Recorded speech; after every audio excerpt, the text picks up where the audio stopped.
We have likely experienced it. So many channels on TV, but we just can't seem to find anything to watch. I'd say it was about a year ago, Margie was watching a firefighter show on one of those other networks. And the show talked about firefighters getting cancer because they did not have all of the protective gear they needed. And I thought, you know what? Maybe I can do something there to help the local guys. So she was doing something. One of those local guys is her son. He's been a firefighter for 20 years. Ken Collier is a fire captain with Sugar Creek Township. She wanted to feel like she had a purpose and that she was doing something. Ken and Mom got to talking and came up with a plan. She was very determined. But then COVID hit, and it put her fire equipment fundraising plan on hold. 36. Margie saw people everywhere needed masks. And she was on a mission. They're not the fanciest, but they work. Word spread fast about her mask-making talents. I made some for someone in Florida, and they were like, well, how much do I owe you? And I'm like, well, you don't owe me anything. But folks were not having any of that.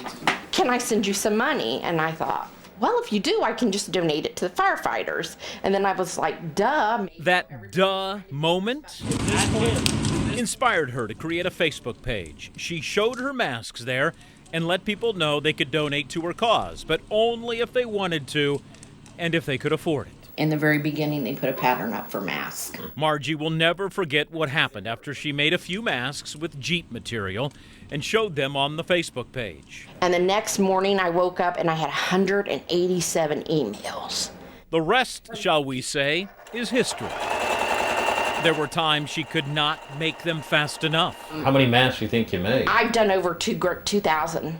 And 1,000 of those went to EMTs, firefighters, and nurses. In no time, people donated close to $5,000.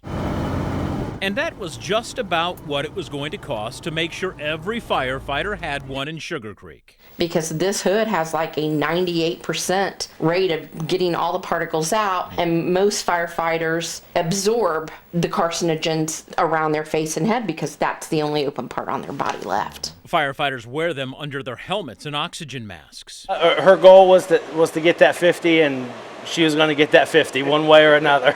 Now, more than a year later, Margie is still sewing masks. While the requests have slowed, she is keeping her foot firmly on the pedal, and her mind keeps racing. Her new goal: I'm committed. Get a second set of new firefighter gear here for the 30 firefighters. That's going to cost how much, you think? Over $50,000. $50,000. Yeah, around there. Never did Margie imagine a TV show, cancer, and COVID together would ignite such a flame inside her and wind up making a difference. She's an awesome woman. Love her to death. And so do the other 49 men and women firefighters who know, thanks to Margie, they are now better protected for the next time they have to head out on a fire call.